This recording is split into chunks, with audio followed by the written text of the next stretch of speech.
So here we go, here we are as we continue towards the northern end of Barangaroo.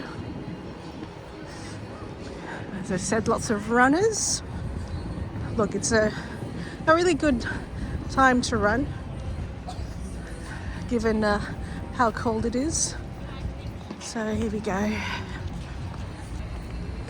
So Vivid is a good time to reacquaint with parts of the city that I rarely visit. So see what the progress has been done in a year. Have things changed or not? So here we go. The casino is doing as it was before. Interesting, as I said before, that they would have installations right along here, but this year they haven't done any installations at all. So it's a bit stark if they're all funneling people to go to the northern side. The good thing is you can see the first barriers. So I think, yes, I saw that from the ferry last night. So I think that's the first installation over there. That blue LED construction, or maybe it is near the metro.